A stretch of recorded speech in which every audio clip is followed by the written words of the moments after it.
that a sound? Cool. Is that a sound effect that you found online? It is. Yep. You have to watch YouTube to find out how I did it. Yeah.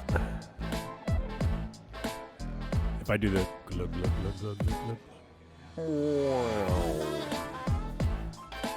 See how I got through that awkward part? Yeah. Of me Pouring not a knowing how beer. to dance. Pouring a beer. Yep. Hello and welcome to the Moon Underwater. I'm Kelly Daniels. And call me Steve Schmale. Steve Schmale. Yes. You could be Esteban today. Yeah. And today we're talking about Minority Report. Wow, you got right to it. I couldn't think of anything else to say for a second. Yeah. And so I figured we might as well just say the thing we're going to talk about. We aren't going to be talking about the novel or the novella or the long short story. Let's not say who wrote it. We're not going to say? No, not yet. Oh, so you want to? Yeah, I'm gonna. It's a hook for good. later. Excellent. Mm-hmm. I'm glad that because I was about to. You can't. What is this thing? There's this extra wire. Uh-oh. Does this need to be plugged into something? Probably. Are you No. I think we're good. Okay. Yeah. Because we're plugged into the video. Yeah. And, okay, that's so this for is the just an sound. extra. Yeah. All right. Just to look cool. I'm going to put that away just so. Hi. People love to listen That's a to little us sticky over there. fuss about our Equipment? Yeah, equipment. So, Minority Report, not the novel or novella that who's written by somebody we're not going to talk about, but the movie 2002. Mm-hmm. Yep. And you have a hook, apparently. So, I mean, my intro. Did you catch what that was? What that's from? Your intro. Yeah. What I said. Call me Steve Schmale. Oh, that would come from Moby Dick, right? Yes. Okay. And I would say that this movie is based on a novella. Yeah. It's written by a total dick. We'll talk about it later. Total dick. A total dick. One of the negative reviews by Slate magazine said that Those jerks. Said that it was it essentially said, well, who brought in all this like kind of gushy humanity instead of it being like an Orwellian warning tale? We're supposed to empathize with essentially the Pre-Cog, the head cop. Did I watch the same movie? And he said this version of the story is dickless. That's good, huh? That's pretty good. Yeah. I think I did not watch the same film. I mean, that was also last time or before. The same film as the Slate magazine. Slate magazine. Meaning what? I disagree with their take. Their take is, did I explain the take? I felt like I just kind of said it was kind of sentimental. I think it is a warning tale. Yeah. I disagree. I think the main point, we're going to get into the plot and stuff, though, is... Why bother? It wasn't that we had figured out how to catch criminals before they do the crime. It was the person they were using to catch the crime was sad. And that's why they got rid of the program. I totally disagree. Really? Yeah. I didn't. No way. That was not the... Oh, wow. That was not my take. Okay. Yeah. There is, but by the way, there's takes and then there's reality. So I hope that you're... we have the Steve-O-meter was not addressed. So from the last... I would say I got an uptick on the Steve-O-meter. I would say I was at 40% last time for Brazil. Yeah. Yeah, I think I'll go to 50. So explain what you mean by that, because I don't think listeners are going to be clued in at all. It's like... okay. It was okay. What was okay? Brazil. Okay. So I don't think the listeners will understand what you're talking about whatsoever. They need to go back and watch or listen to the previous episode. Last episode. This feels like a two-parter, really. Yeah, but you didn't say that the Steve-O-meter, that you are... I said I was going to revisit it, and I didn't. Okay. So what you're saying is that after the episode, you thought the movie was a little better. Yeah. Just because I shamed you. You did. A little bit. A lot. Yeah. Well, I don't know. I don't know if my shaming is actually a very good strategy usually for I'm good with it. Making people like the movie better. This is very public shaming. We're we're allowed to not to have the feelings we have for movies. Yeah. I guess what I want is interesting conversation around it, and our personal emotional response to it. Yeah. It's just not very interesting unless we really back it up with some specifics, or if we're arguing against the common take or different readings.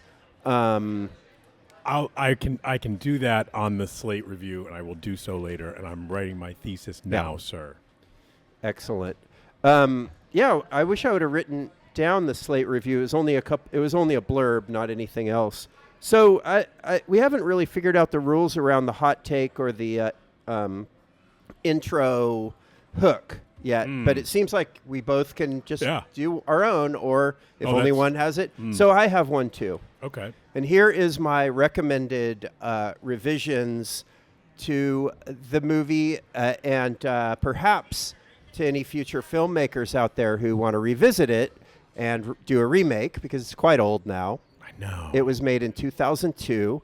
And for one thing, some of the tech wasn't that good in those days. I thought it held up pretty well, but it's not perfect. Yeah. Yeah. We'll disagree on this one a lot, so that'll be fun. But here's where I think the direction they could go to make it better for 2025, let's say. Should it be thinner and funnier? I think it could be shorter. That's for sure. Yeah, it was long. It was almost every review said that the third act was just went on forever. I would agree. The version I watched it on had commercials, and they put more and more commercials, and it was just I wanted to throw my. It's like 3.5 hours. It just took forever, and it already was kind of a ponderously slow movie. And with little bits of action here and there, and a lot of explaining the plot, people giving long speeches to tell us what we're supposed to do. Then there's parts of it that there wasn't any explaining about. And it was impossible to know what was going on. Exactly. Yeah. I have some nits. Well, there was I'm going to pick. So the very end of the movie, Tom Cruise does the Scooby-Doo trick, where he gives this long speech to the bad guy who he catches to explain to him what he did, but really explaining to us, because nobody would have any idea what is really going on, because the complexity of it all. So you didn't see that one coming. I knew who the bad guy was within 5 minutes. Oh. Like, the old guy. He's the villain. Well, so clearly. So we start at the beginning rather than No, I have a hook. Oh. Here's my revision. Make the Pre-Cogs hot and naked. Yeah. And they were close. They weren't hot. No, close and to being naked. The nakedness wasn't very appealing. Well, I don't know. I thought that the female Abigail, her name was. Is that her name? Mm-hmm. Something like that. No. Was really, really kind of unusually unappealing to look at and to be around. She's like squirming like a fish and Martha, screaming out, and the shaved head. Yeah. But hot. So of course she's gonna have these big floating bazooms, and I know we're a couple of dudes, and we're not sexist. We're not sexist here, right? Absolutely. The two guys would just occasionally get erections. They were vaguely like in. You didn't even see them. No, and you couldn't tell they were guys. But in my new version, just every now and then they would get just random erections, and they would just like pop up like kind of like shark fins out of the water, just to kind of spice it up a little, and then. You go, is that a shark? And then at the very end of the movie, it ends with, and the Pre-Cogs now are freed from their slavery, essentially, and now they're living their best life in a little cabin, and it's all cute. But in my version, that would be an orgy, which also obvious, which also fits into a middle kind of part, or no, early in the movie, but it's kind of a mystery that is solved in a way that I didn't really. Wasn't as satisfying as I'd like, and that is Tom Cruise, who I believe is John Anderton, John, and who I believe is related to Penelope Cruz, right? Fairly certain. His that's how he got his break in show sister, mother maybe. But who's to say? Early on, he's looking through all the data, the the precog data that ends up as computer images, and and he's kind of like, he's using his hands to make the computer thing happen in the air. Yeah. And he's looking at all these numbers because he's trying to put the clues together, and he's like, I see a 6. And then a few seconds later, he's like, I see a 9. Those are the only 2 numbers. This guy's a detective, and he can't put it together. That's it. You know? And so that comes back at the end at the orgy. He's like, oh, that's what this... So that's what they saw. That's my... they saw their own future. We could either invest in this with our Moon Underwater profits in the remake. What's that? Talk to Harry. Yeah, Harry is listening, and I think that we could do this. Although he says he doesn't want to be in that kind of erotic kind of deal, but we do erotic-ish. Harry. Yeah. Good old Harry. Here's the thing about Harry is we had a lot of fun with him. I don't think this is going to appear before his episode because we rushed the Christmas thing. So you're looking. You guys going to meet Harry just like this movie. It gives a glimpse. Into the future. Yeah. You see what we did there? Yeah. Smart. That was smart. Good save. We're doing it. So, all right. You want to jump in here? Well, yeah. So we are in 2050 something. I don't remember when. Washington, D.C. And murder has been eliminated, which sounds pretty impossible. Yeah. But it makes sense. But it does, because there is this thing that has been invented, which I already didn't like the name when I heard it. They've invented pre-crime. Yeah. I mean, that didn't make much sense to me. Yeah. They call it pre-crime, but really you're stopping the crime before it happens, so it's not pre-crime. It's probability crime in a way. The idea I think is good and interesting, and what I would be pretty intrigued to kind of watch a movie or read a book where they take it seriously by using computer algorithms, and like I could believe in futuristic supercomputers. There a TV show that was like that? Probably, or maybe there was another movie. CBS had one. But you could use genetic information plus environmental information to where you could predict crimes. I think in that case, like a just society would just stop the crime from happening, not just charge you with it. Right. But but the fact that the way they do it is by these 3 floating brain damaged people who are magic. They're psychic. Yeah. And I just thought, okay, I like certain genre mashups. Sometimes it works. It's a bold thing to do. But the hyper science and everything's gleaming tech, and so we have psychics, and then psychics and magic. I do have comments about that. And I just wasn't quite on board to buy the whole premise, like within the first 2 minutes. Did you know that there were U.S. government programs? Oh yeah, I did. Yeah, Project Stargate. Yeah, I don't know about that one, but is it the LSD? No, these are remote viewers. Yeah, and they claim to have had many successes. There were 2. I actually listened to an interview on another podcast. A woman named Angela Ford, and was part of the program and was, quote, trained to be a remote viewer. Right. She used the word psychic a few times. Yeah. I was like, not sure how I feel about that, but can we put you in a tank and see if you can solve crime before it happens? And we can record it. Later they tell us about what these 3... Right. So these are the only 3 people in the world that can do this, and apparently they can solve every pre-crime in D.C. and apparently in the United States of America. I thought it was just D.C. And I thought it was just murder. That was murder, but every murder. That's what I meant. And they make a distinction why, like other violent crimes, don't show up because murder is like the king of crimes. Did you notice that the first, they're walking us through, this is what happens, and they get the ball, and they've got to go stop this guy from killing his wife. Yeah. And then they take him in, and they eventually get him, and they put him into the prison thing where it's like they put a thing over their head, and they're frozen. They were not who I was expecting to see in Washington, D.C. arrested for murder or pre-murder. Oh. All a bunch of white guys. Yeah. I mean, are we going to go here? Let's go here. I'm ready to go here. All right. For a movie called Minority Report. Yeah. It's all white people. It is all white people. And I was thinking the same thing. I'm like, there's only one black guy. Right.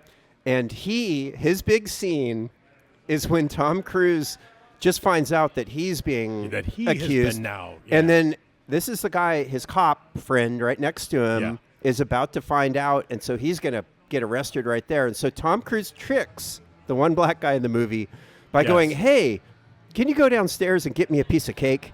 And the guy's like, oh, yeah, and I'll get one for myself, too. Right. It's like, so black guys are easily fooled by promises of cake. They just can't resist. He's like, I'll take care of this one. We got time. So here's what I think. All right. This movie needs to do some DEI training. And honestly, I know yes. exactly the program for it. Okay. And and in fact, next time I have to do it, I could just forward it on to the filmmakers.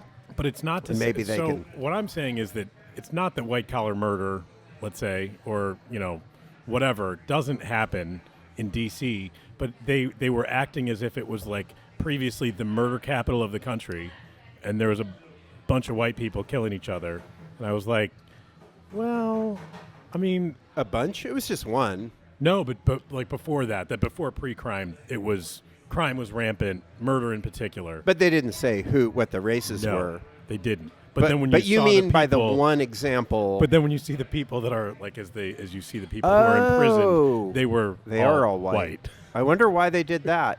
Do you have any idea, any theories on why they would misrepresent the actual racial? Who's the audience going to be? Crime statistics. Who's the audience going to be? Right? It's a bunch of like doughy white guys like us. And so it's like, wow, that makes sense. The world's just like we are. Well, or we didn't think too hard about it. Or they just had all black people as the murderers, and people would think, wow, that's really representing.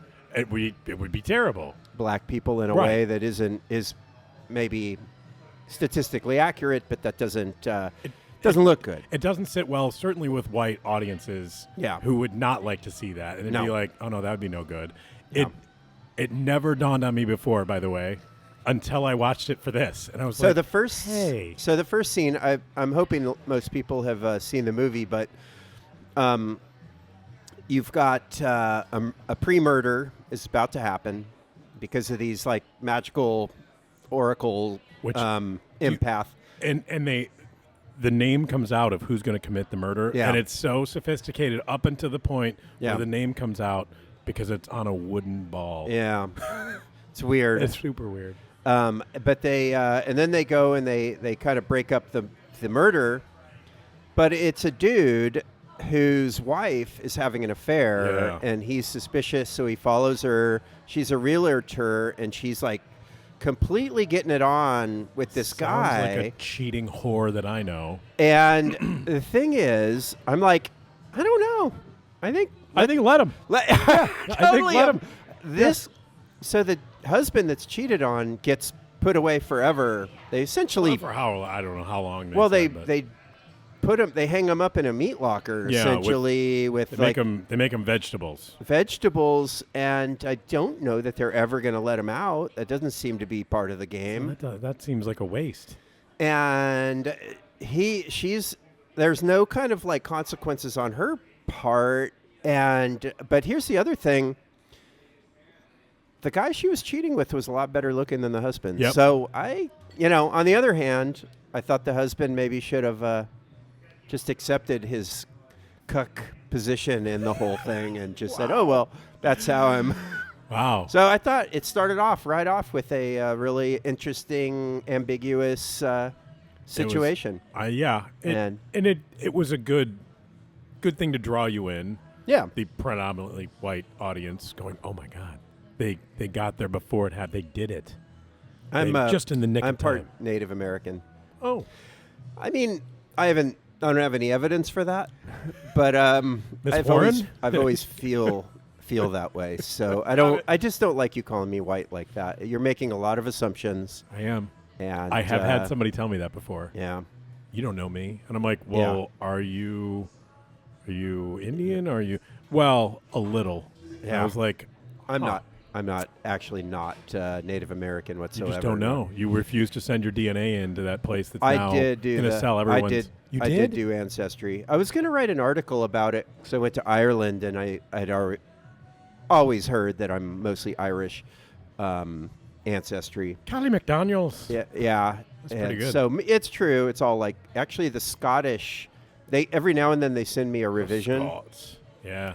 And the Scottish has just taken over the Irish. So it's like 42 Scottish and 38 Irish, and then some other British stuff. Like the guy. Oh yeah, no, I totally am going to start. That. I need to start wearing. I need to get rid of my shillelagh and start wearing a kilt to class. And pass out in the gutter. Yeah. Like you saw the guy. That's right. Yeah. I love it. I love it. Right.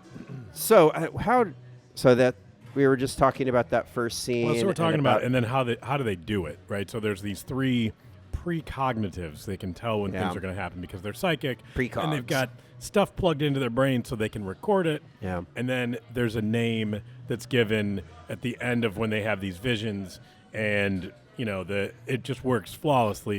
It's worked everywhere. And after the first pre-murder has been done away with and really treated as if it's a murder. Yeah. Danny Whitwer enters, who's played by Colin Farrell. Yeah. And he's the Fed. He is the Fed, and he's a little doubtful that he likes the program, and he likes the idea of being able to solve murders before the person's murdered, but he's skeptical. Mm-hmm. He's like, I just want to make sure this thing's on the up and up. He's a pretty reasonable Fed. And but he is the immediate bad guy, and he is the bait for everyone to take rather than the actual bad guy. I thought that he seemed like not a bad guy almost immediately. Like, but he was what did he do that made him protagonist? He was against the protagonist, right? He was, but John Anderton. But he also was handsome. Well, it's Colin Farrell, and I see him as Penguin. He's great. I want to see that. Really good. Yeah. So no, I knew that he was going to become an ally essentially. You and your fancy authorness. No, I just could tell. It's not that. It's not authorness. It's that's just not a word. Having watched Authority is actually the word. Having watched a lot of movies. Yeah. They all follow the same pattern. The good-looking people end up being like the old guy who is he's the CEO that we need to assassinate. Well, not to Luigi. Are you here? Somebody in the movie was Luigi, and it was Tom Cruise essentially. I mean, there's the avenging angel kind of character. It is. Although Tom Cruise didn't kill anybody, that was part of the point, right? Right. So my dad had a special skill, by the way, and that was every episode of Murder, She Wrote, in the first 5 minutes, he'd go, I know who did it. Nice. and we'd go, who? He's like, I don't want to ruin it. I'm going to go upstairs. And he'd go watch, science programs or whatever. He was super annoyed by it. So I feel like you have that ability with now everything. You know what? Just unusual intelligence that's so far above everybody else is a real burden. And it's only applied to Murder, She Wrote? It hurts. I love how last episode I was like bragging about just how much better I am than everybody else. And so I want to keep that going. Let's do that. Yeah. Why not? No, I thought, oh my God, how insufferable I must have been. But, only a little. We are who we are. We are who we are. So the feds are there, and John's name comes out where he tricks literally the only person of color in this entire movie into getting him a piece of cake. Yeah. And then he sort of takes off. Yeah, he's running because he thinks he's innocent. He's like, no, I'm not going to do that. It's like, wait a minute, I don't even know this person. Yeah. Yeah. Goodbye, Crow. And so he goes and he, I don't know. Maybe this is really boring to do, but I feel like, How about here's a good little interlude. You're looking around. You're like starting to get thirsty, aren't you? I don't know if that kid's going to bring us. I feel like he's the wing guy. Uh-oh. This is where we're almost out of beer. Wireless headphones. I know. But I thought that this was remarkably similar to Brazil in all kinds of ways. And well, it is a dystopia. Yeah, but more specific than that. It seemed to me that not Scorsese. I'm sorry, Scorsese. Sorry, wow. Marty. Wow. That was, what's his name? The other Spielberg. Yeah. Spielberg's no Martin Scorsese, I have to say. And I know Spielberg is to me, a notably uninteresting filmmaker. Mr. Spielberg, you are welcome to come on and defend yourself. I would love like. You're welcome here, and I'll say it to your face. You're really technically good. Very. But Spielberg aims for mediocrity and just never nails misses. It every time. Every time. Yeah, he throws right down the middle, and you still haven't seen Jurassic Park. No. And I've read it and seen it. Yeah. And it was the let's make this for everybody version that it's not really close to the book. Yeah. It never is. Okay. I'd like to see it sometime, I suppose. If I see them, Steve is getting a little twitchy here. My beer's almost out. So I thought that Spielberg watched Brazil and said, I'm going to do the mild version of it. I can do the serious version of this one. Well, they're breaking through. The cops breaking into the buildings happens many times and looks almost like the same scene, including coming up through the ceiling, except in Brazil, they cut a hole in the in the floor and drop in from the ceiling. Right. These guys went under and then shot up through the ceiling into the next floor. Yeah, and they use these spider things that were But also, creepy. when they take you and they put that halo on you or that head thing, it is just like the arrest in Brazil, where they put the people in these bags and then put like a thing around their neck. Basically like a straitjacket that looked like it was from hell. Yeah. So anyway, those were the two things. And maybe there was not ducks everywhere. There were no ducks, and the world, and that's something that I really unfavorably compare this to Brazil, in that the world was not immersive or convincing to me. It was just like our world, except for the cars were different. Yeah. And they had this particular technology and and I thought that the special effects were not good. They looked like they were wearing power gloves from Nintendo. But also 80s. the whole driving the electric car, the magnetic cars that drive up and down the sides of buildings. We went from regular looking, techie looking rooms that you've seen a lot before, that the kind of places that we have today, to all of a sudden it looked like they'd gone into an animation film. The CGI did not look realistic at all. Those are the parts that I didn't think held up. And the whole electric car, the self-driving car that goes up and down Mount, I thought it wasn't very creative. It didn't make me feel like I was transported somewhere. Have you seen iRobot? No. Is it iRobot? I think so. It's similar. This is, what do I love? I love being transported into a movie or a book where I forget about the real world, you might say, and I'm just there. And especially when you're looking at dystopian, futuristic sci-fi. I'm in a dystopia right now. I know. I'm out of beer. I know, and there's nobody here to... The guy just thought you were waving. Can we do two of these? All right, we got it. We did it. Maybe we should order two more of those. Yeah, maybe we should.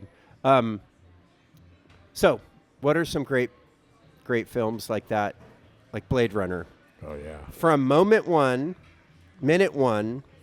first scene to, thank you very much, sir. Thank you. To the credits, you're in that world. All right, I got one. What? Star Wars. Oh, yeah, Star Wars. Star Wars and Empire, but don't talk to me about Jedi. But they're not... on Earth. I'm thinking of more okay. like futuristic, where it is the world. So both Blade Runners. Yeah. The second Blade Runner is also a very You different saw the second world. one. I did. I liked the second one as well. I did too. Yeah. And I feel like there's some other, but I think Brazil, for all its craziness and all its like jankiness, it is that world was consistent. It's ours. Everything, it's ours. Yeah, but it was also the world of the movie. Yeah, yeah. It was not like. I guess I mean that it's not like Star Wars. Endor is not ours. No, yeah. it was not. So anyway, I thought that the world wasn't very interesting.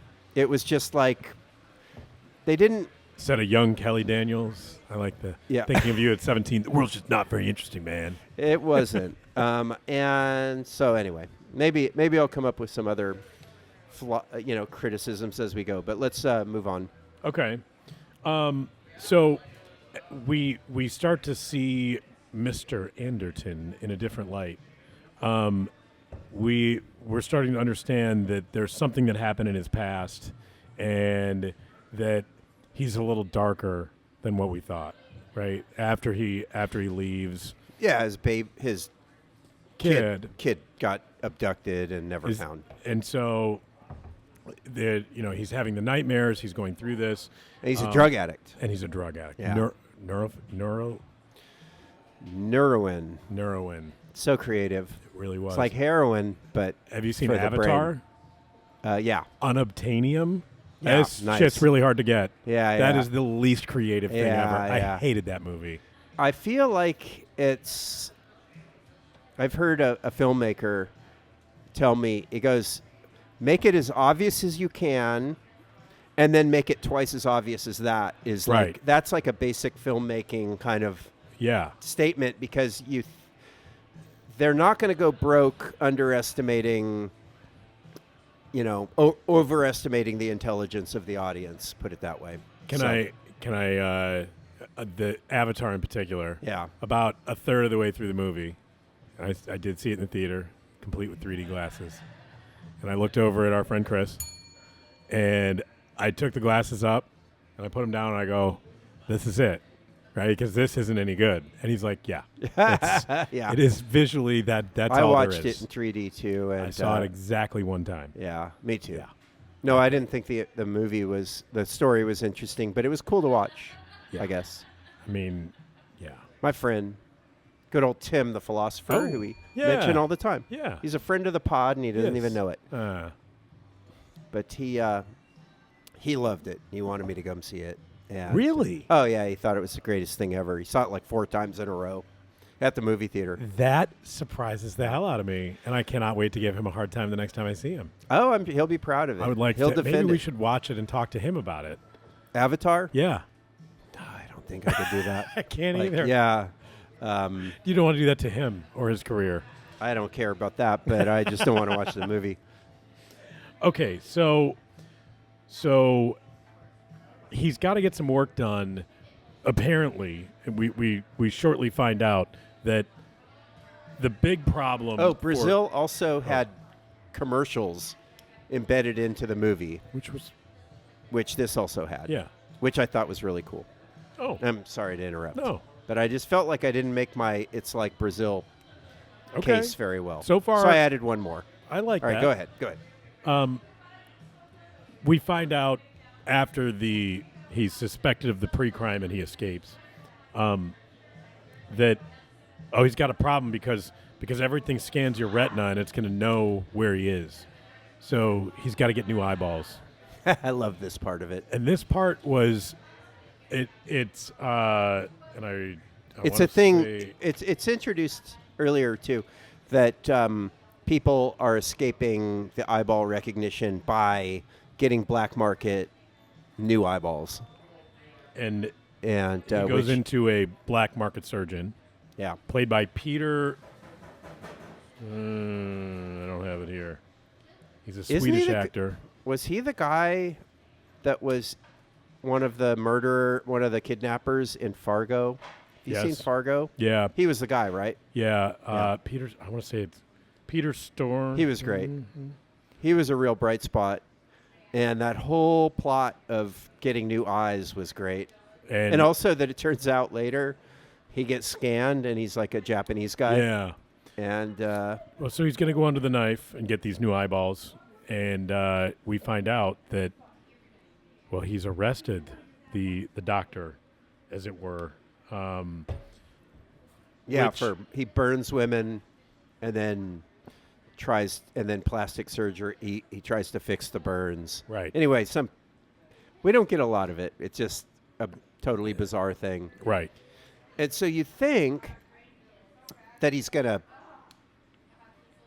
not going to be friendly, and he's not going to John. All of a sudden, he's going to have no eyeballs. Yeah, but he totally does, and he actually gives him like a facial changing drug. Right. So he gives him a sandwich and some milk in the fridge. That's gross. That's pretty gross. Because there was a good sandwich and there was one that was there for several decades. Yeah, it was full of mold and also a bottle of milk. As my wife would say, moldu. Moldu. In Spanish, it's only one word. Covering both. Yeah. I love it. She's like, why do you have two words? Why? She's like, Mild. In Mildew. Spanish, it's mole. M-O-L. Yeah. She's like, why do you have more than one? It's the same thing. I'm like, yeah. Well, not for us, it's not. Seems different a little, but yeah. Well, it's covered in moldu, and he takes a bite, and oh my God, he's got to wash it out of his mouth, and then the blue cheese milk comes in handy, and he barfs it the up. whole getting the operation, it's in an absolutely filthy kind of like burner apartment, and the guy's got this Russian assistant who's kind of gross. And the whole thing is unsavory. You can do the accent if you want, because we've determined in the last episode that you're allowed. You can. I like that she has the big mole on her face, though, just in case we didn't understand that she was unattractive. Right. Like, you have to, like, put this big mole. And they go there, and the guy's, like, blowing his nose, all the snot on his hands. And he goes, oh, I could put a rotting cat in your abdomen and it wouldn't hurt you with how much antibiotics I'm going to shoot you. So anyway, it's really just intentionally gross and disgusting. And he puts new eyeballs in, and he saves his old ones. Right, of in course. a baggie. And then he leaves them, and he goes, you can't take your bandage off for 12 hours. This was a really long scene that went on unnecessarily. Yeah. And for it was 12 like, wow, hours, you have to sit there. Because you'll go blind. And so he's just like kind of like coming down off of the operation and then sitting there. And he's blind, and then he tries to eat the rotten food. And then the baddies show up to chase him. Yeah, they have these like these surveillance drones essentially. Things. And there's a whole scene where they're trying to kind of like scan his eyes, but he's afraid if he shows his eyes, he'll go blind, apparently. Anyway, so one of the moments that we've had pop up where it's like, and I felt like this with Brazil, so I'm going to say that there's some similarities. All of a sudden, there is just things that are happening, and they're going somewhere, but you don't know why. Yeah. And there's no explanation. There's no, and he's at a door somewhere, and he's trying to scan his eyeballs. Well, he's at his work. Yeah. Right, because it's retina scanning to get in. Oh, no, I know, but we missed the whole scene where he goes and he finds the inventor. The inventor of the whole thing. Where I was skipping it. She's the one that tells him he has to go and kidnap the Oracle lady. Right. So that's why he's going there. Right, but there wasn't like that happened well later, right? Like, no, that happened earlier. Well, he met with her. Then he does the eyes. Then he does, and it's like, oh, that's where he is. I mean, Remember, but I'm wait, the common dumbass. Also, the part where he meets her is in this like big garden greenhouse, and all the plants are like these like carnivorous. They're alive. They're all plants are alive, but these ones move around a lot. And that is where the CGI, the whole set was so painfully bad. It was like a bad set on a Disneyland ride with these like this animation that isn't lining up with the woman supposed to be like petting the moving plants. Yeah. And it's not lining up with her hands right. It was bad to watch. It wasn't great. But anyway. How he gets there is a total mystery, right? somebody may have told him her name. But again, he just sort of shows up. Yeah, he just and you're gets like, there. wait, where are we? Yeah. Why are we here? It's confusing. And then out of that, she might say the name, and then, you're going to have to, you have to go and you have to get Martha He's like, where's the information? He goes, it's in the Oracle. And go, where's which Oracle? She goes, the most talented one. Which one's that? And she looks at him over her shoulder. The female. And it's like, take that, fucking patriarchy. Yeah. Burn. Like, exactly. It was so lame. But she was the center of, you're also ruining this movie for me because I used to like this. Sorry. And I'm agreeing. No, but that's okay. I love the Stephen meter goes down. It was like 80 before. I was like, this is a fucking solid show. This is amazing. And you're like, well, fuck the patriarchy and whatever. and I'm maybe I'm pro patriarchy. I want to make everybody unhappy. That's my whole goal in life is to. You're succeeding. I want to talk. I would just want to go around and just somehow convince Christians that it's not real, that they're just going to die when they die, and there's no heaven, and it's kind of one. That's it. One person at a time. Just take away every little last bit of hope, so and enjoyment of movies. So that's what I'm hoping for in this podcast. I didn't really write that in the brochure. That's the hook. Yeah. That's the fucking hook. Hey, almost everything that we bring on here, I love. I love a lot of stuff. I just think this one didn't land for me. I feel like if I would have watched it in the movie theater when it came out, I did. Betcha I would have loved it. I did. Because it was state of the art at the time. Yes. Maybe it wasn't a great movie, but it was definitely. It seems fun. like a very solid, good movie for its time. It was a lot of fun. But I felt like watching it with the commercials coming on every 10 minutes, and I wanted to be doing something else. That was me in Brazil. Yeah, I know. Yeah. That's just a real thing. When you're doing it for work, rather than because you just felt like doing it, it is going to kind of like just give you a different... Yeah. You're not going to succumb to the magic of it all as easily. Okay. But anyway, so he goes into that, and so that's why he's breaking in. But it was confusing. I said it was Martha. It's not. It's Agatha. Agatha. I'm a terrible person. Yeah. So he goes in, and then he grabs her, and the guy that's the caregiver of them. He's a creep. He's a creep, and Rufus. he's in love with them in a way, but they're also like constantly having nightmares about future events, and it's clear that they are just incredibly unhappy, and they're like screaming and thrashing around like fish. So he somehow breaks her out by going through the drain. Which is maybe not the most plausible part of the whole thing. They enter the room, and Danny Whitwer, played by Colin Farrell, is like, is there any way out of that room? No. Nope. And he twists something, and up pops a handle, and he basically flushes the toilet, and they get flushed out. But only the two of them, and not the twins. The useless males. Yeah, the males, yep. Yeah. Which wouldn't be so useless if I get my remake. They'll have a purpose, right? Yeah, so, exactly. I would agree.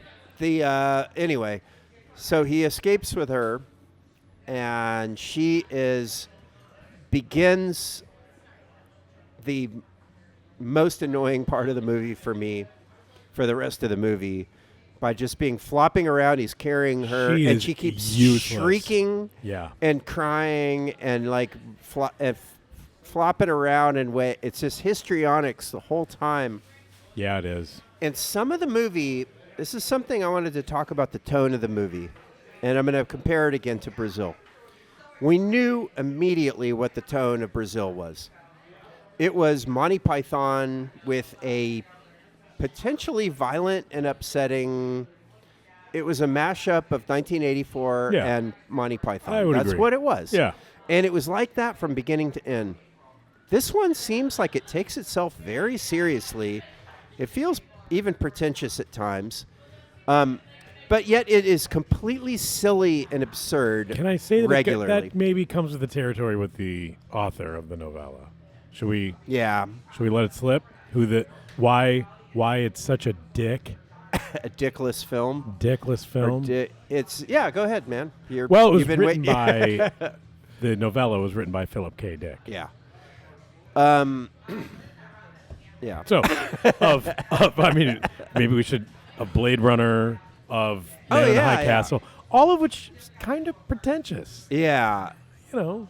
Yeah, I think so. But also silly. This movie, okay, there's a point where he's like jumping from car to car in these like kind of like magneto cars, and he jumps from a car through a window and he falls down into a yoga studio, and he falls down right into the yoga pose that the yoga people are doing. It's funny. It's a funny little bit. That's a very Steven Spielberg thing, I feel like. But it doesn't fit with any... Right.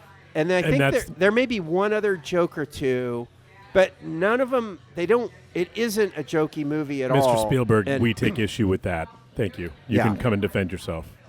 Hey, the door is always open. Always. And, I'd be happy to be, kind of like out-argued on this. Yeah. And, maybe... Or put you in your place. I may even change my mind. Ooh. Who knows? Probably not, though. Who knows? Because when he goes into the yoga studio, and, I mean, that's like... It's a goofy scene. Yeah. Okay, wait, what about Jaws? Yeah, it's a good movie. Okay. He didn't have much budget, and he didn't know what he was doing. We're going to need a bigger boat. It's a great movie. It's a great movie. It's his best movie. All right. And even the fact that the Jaws didn't look very good when you finally saw Jawsy.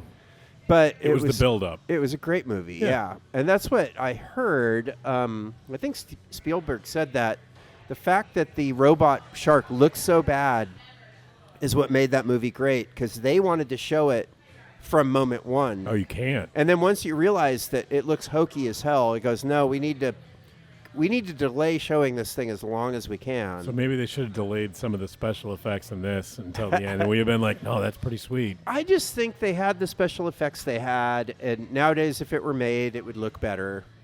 But I just didn't like I think the car thing didn't really sell me on this movie, and everything else looked the same as our world. Okay, should we wrap it on, should we wrap up the story? Yeah. And then I want to go back to the Slate review. Yeah. All right. Let's do it. So, ultimately, he finds out that he's put in a situation where John Anderton is confronted by who he is made to believe is his child's kidnapper. Yeah. And in sort of a long scene, we find out that, no, it's not really him.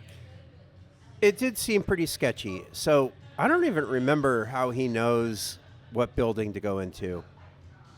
He has seen it in the Pre-Cog memory. So that's how he knows where to go. That's what I was thinking, too. But also the Pre-Cog is walking with him. She can't walk. He's dragging her around, and she's going...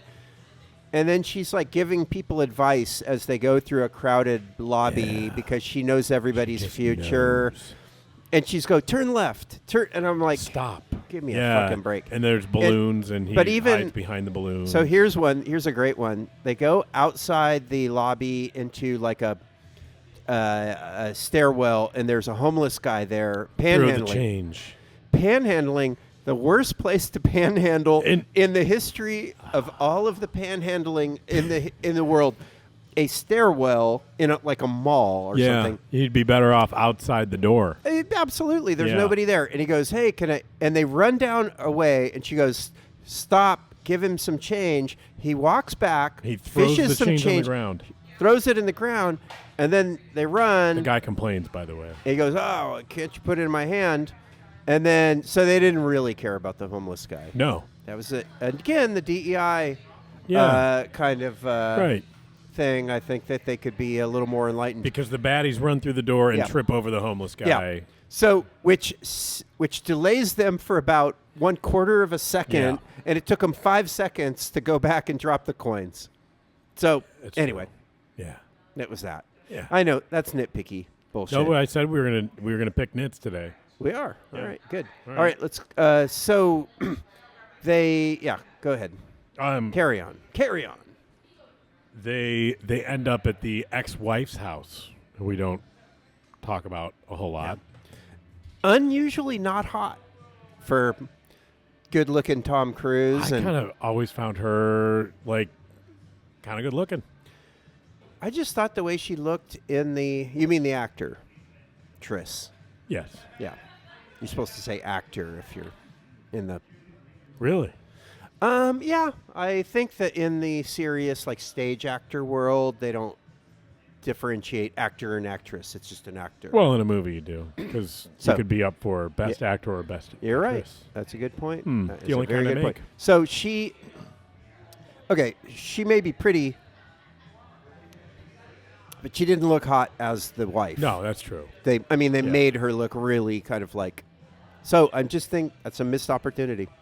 I'm actually kidding. She should be hotter, is what you're saying? Yeah. That was your feedback for me at our meeting, by the way. You should be better looking, slimmer, and funnier. I'm just kidding. So would you like those 3 things for her, too? I would, personally. Yeah.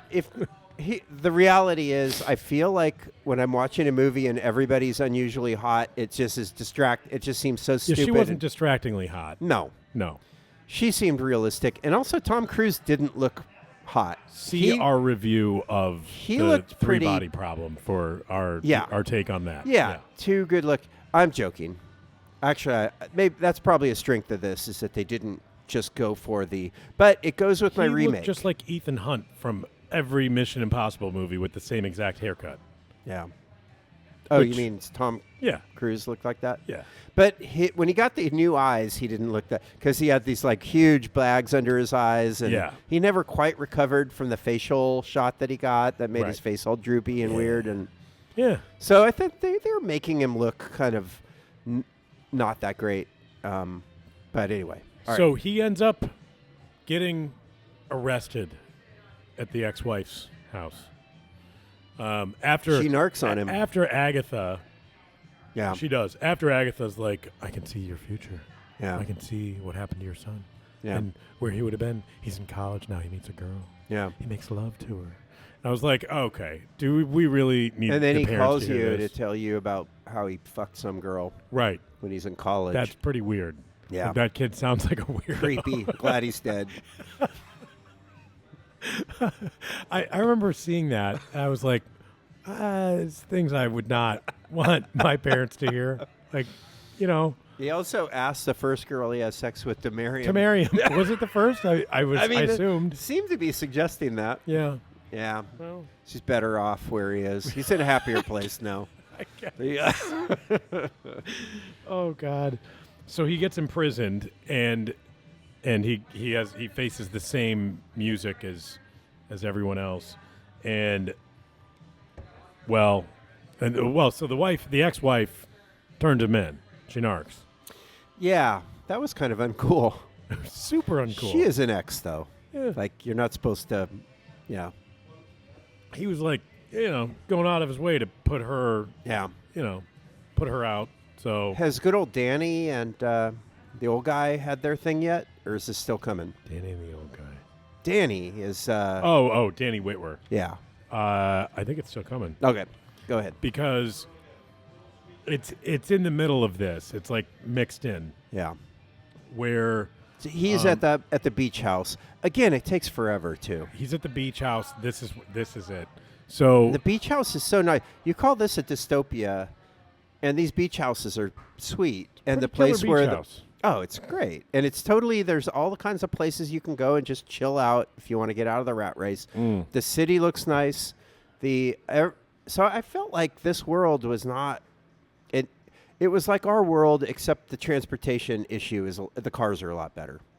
So in that sense, it's a lot like a Ricky Gervais movie that he writes. It's exactly like our world, except this one difference. Yeah. So my example is The Invention of Lying, if you've not seen it. I haven't seen it. It's our world. Yeah. But lying doesn't exist. Nice. I've heard of it. Yeah. That's great. That's a great idea. Yeah. So the architect of the whole federal program and it meets with Whitwer, Yeah. Like, it was a little weaselly before, but now, well, there's only 2 Pre-Cogs, and he knows that they're useless. Yeah. And so he pauses at one point and goes, "Do you hear that? I don't hear anything. Yeah. There's no helicopters, no This is the old guy you're talking about. Yeah, no pre-crime unit coming. Yeah. They argued.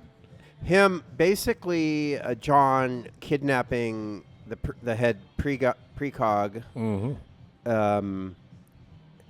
ruined the whole Pre-Cog thing isn't happening It's anymore. not working. So you can spree. do murders now. Yeah. Yeah.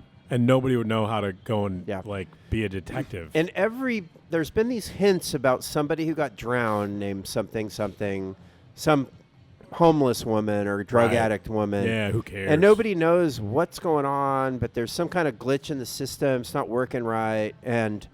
But good old Danny has figured it out. There's something wrong here. And Lively. And Ann Lively is her. Yeah. And he goes, the guy's been set up. And he has, because let's think about it for a second. So John, whose kid has been kidnapped, and he's obsessed with his kid. Yeah. Like being kidnapped as you would. It's 6 years now, and he's just trying to figure out what happened to him. With the neuroin. And then he's going in. He goes into this guy's room, and the bed is covered in like little kid pictures. Right. As if you're like a kiddie pedophile murderer who has somehow gotten away with it in the world where there's no murderer, and you've done like 50 little kids. Right. And then but you also just keep all their pictures on your bed. On your bed. All the time. I remember when I saw this in the theater, and I was like, this isn't, something's not, this doesn't make sense. And so my spidey senses were tingling. Yeah, so you got it. And that's John, what you feel like all the time. That's just spidey senses are on overload. Oh. On neuroin. Yeah, they are. They are.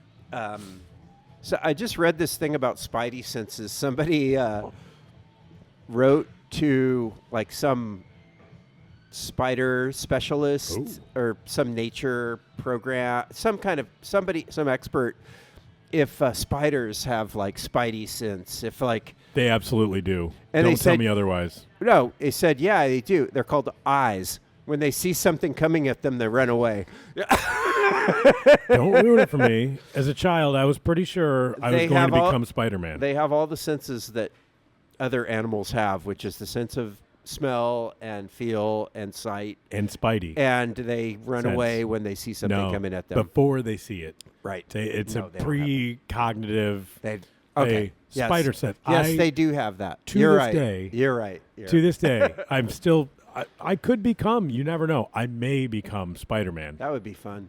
I know. Getting bit by a nuclear. You should just start hanging out there is a nuclear plant around here. Cordova? Yeah. Right. You go there and just like start letting spiders bite you. There's a drag strip. I can, go run the Meander while I wait, but to get bitten by the spider. Yeah. I love that's two good things. What could go wrong? Yeah. Nothing. All right. Zero. When I'm back from Christmas. All right. That's what I'm doing. All right, so what's going on? There's this whole scene where he finally realizes the guy's a fake. And he's been set up, and the guy's an actor, and they're going to pay his family money if he shoots him. And then the guy kind of like grabs the gun that is in John's hand and then shoots himself. So, I don't know. It would have been a lot better to have dropped the gun, which John Anderton did not do. No. And Crow, the guy's name. Yeah. Well, he could have picked it up. I mean, things we would change besides the porn stuff that you came up with. That would have made it a more interesting thing, because the way that it looked, of course, was that John shoots him. Yeah. But we're made to believe, even though it looks kind of sketch, and he has bad, oh God, what's the expression? There's gun people that will know this. He's got his finger on the trigger. Yeah. And the guy grabs it and, Yeah. It's like so he's got the powder. Yeah, but you like if you're not ready to shoot it, you don't put your finger on the trigger yet.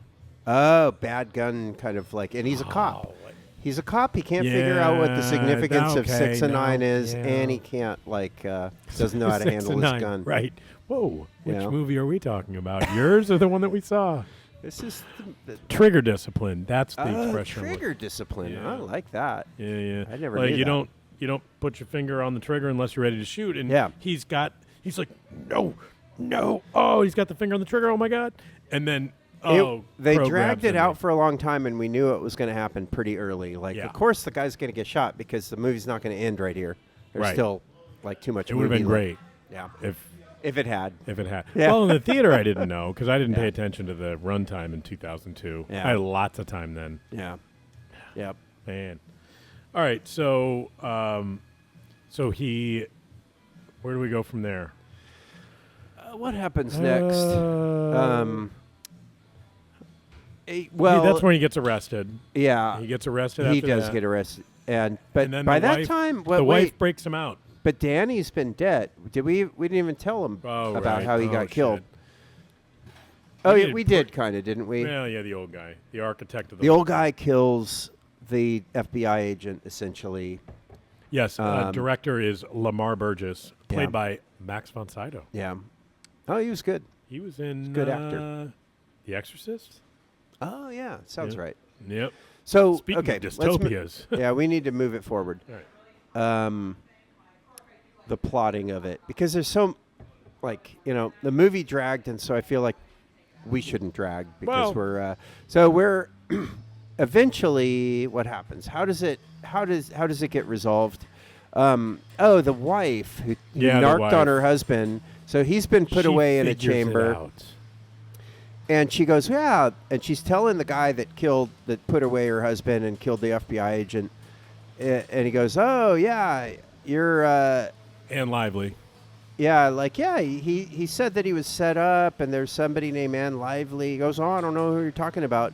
And then the guy makes the mistake, and he goes, oh, well, the fact lots of people drown or something. And I never said that. I never said, yeah. And so she also stupidly just tells him, signals that she knows that he did it. He goes, hey, we're going to talk about this later. But they'd have gotten Agatha plugged back in, so he can't just murder at will. No, he can't anymore. Yeah. And then the wife somehow gets into the jail cell. She has the eyeball. Yeah, that's great. And a gun. She has his gun and his eyeball. Because the other eyeball fell through the grate. Yeah. And it only has one left. So they use the eyeball as the recognition thing. Because there's no security in 2050 something. Except eyeballs.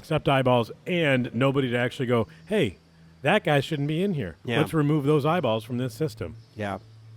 That's. You know what? If you were in charge of things, none of this bullshit would have happened. No, and we'd still have pre-crime. So really. She goes, So she goes and frees him, and he does the thing where he calls the bad guy and then tells him everything that he did, because in case the guy forgot. You hired somebody to pretend like they were going to kill Ann Lively, and then they didn't do it, and then you went and actually did the same murder, and so when there's echoes, now nobody notices. There's this thing called echoes. It's super complicated. You don't even have to worry about it if you're a viewer of this movie. It's just like, for really dizzyingly complicated reasons, technical reasons, you've been able to pull this off. Yeah, you've been. And then he somehow uploaded the Oracle memories, of course, onto the wall TV of the room where the guy's getting his award. They don't show how he did that, but he did it. Yeah, and then everybody watches, and they're immediately convinced. Oh wow, he did it. And then John shows up at the place, and then the guy's going to maybe kill him. Right. But then if he kills him, he's going to be arrested but if he doesn't kill him, I don't know. There's this whole credits roll, pretty much. Yeah, the guy kills himself. Right. Yeah, he shoots himself instead and goes, "Forgive me, my son." And that's it. That's credits roll and everything's happy. Oh, no, there is an after. They end up getting rid of the program. Right. Because, because it didn't work that well. The movie was so long that underneath the credits is what I, in my head, see that. Yeah. Yeah. So you wanted to take on the Slate review or blurb, right? Yeah. So the Slate blurb said that that they made the movie. They gave a humanistic kind of like gloss or message on this movie instead of the Orwellian dystopia that the novel was. And the Orwellian dystopia is that the state, when you give it too much power, it's going to do shit like this. Yeah. But the movie, the review said, and I think this is right, the whole point of the movie, the reason why they shut down the program is because it was bad for the 3 floating, brain-dead. Right. Which, it's like, I feel like there's better reasons to shut down the program than that, but that's a good one too. Anyway, that was the Slate thing. I wouldn't give that review myself. I think that it was. How does it compare to the novella? Do you remember? I didn't read it. No. Oh. No. I thought maybe you did. No, I didn't. I don't really read Philip K. Dick. The only thing I've read. He wrote a bunch. From him is Blade Runner or Robot's Dream of Electric Sheep. And I thought it was okay. I didn't the movie was better. Oh, yeah. Movie was totally better. Yeah, and that's our conclusion on this very pod. Well, not this one. Oh, but no, yeah. Okay. This is how you wanted to end. You feel like I put you in a corner. No, I don't, because as I think about it now, before I had 2 beers, I was like, no. That it wasn't about that. That was a side note. Jones, are you going to fold like a lawn chair? I am. Are you? I am. I don't. It doesn't hold up after 2 beers, unfortunately. What doesn't? Like your argument going, that it was No. They got rid of it because it didn't work. It wasn't. Yeah. Like there were ways around it. Maybe. I mean, how do you know? Yeah. That's exactly what was going to happen. That's really not what they said. They're like, look at how terrible we were. All you have to these do. 3 vegetables. All you have to do is just send some cops with some social workers. Yeah. You don't. Okay, the guy that was going to kill his wife for cheating on him, they could have said, we're going to stop you from making a big mistake. And yeah, she's a cheating bitch, but you shouldn't stab her. Wait, I was going to say maybe they would let him kill her after like a brief trial. Or they would say, look at how good looking her boyfriend is. Do you really think you deserve That's what I mean. That's part of the trial. To hit that shit? I think that's part of the trial. Yeah. Yep. I like this world. Now it's getting better. This is a utopia. And then there's porn at the end. This is a utopia. It is. This is where I want to live. It is not no more murders. We just changed it just like that. No more murders. We could and a lot more lovemaking. We could make this movie. Let's do it. All right. Let's do it. Hey, folks, just send us some money to. Right. We better come up with a GoFundMe to make this movie. Patreon to make this movie, and people will get credit. Remake this movie because it's due for a remake. It really is. Yeah. 2002. That was a long time ago. 2050 something's not that far away. Yeah. Because that's as much as I remember. 2056? Is that what it is? 2050 something. Yeah. Yeah. So what's wrong with that? Yeah. We'll release it in 2056. That's our goal. That's a good idea. We might have enough time. Maybe. One of us might. One of the two might make it. But, all right, I think that's all I got, man. Yeah, awesome. I love it. So you brought the Steve-O-meter down. I don't know if you're proud of that. I am ashamed of myself. Well, but it's the stuff you don't think of when you're just like, I need to be brain dead and watching this. Yeah. Thanks, everybody. That was fun. All right, bye.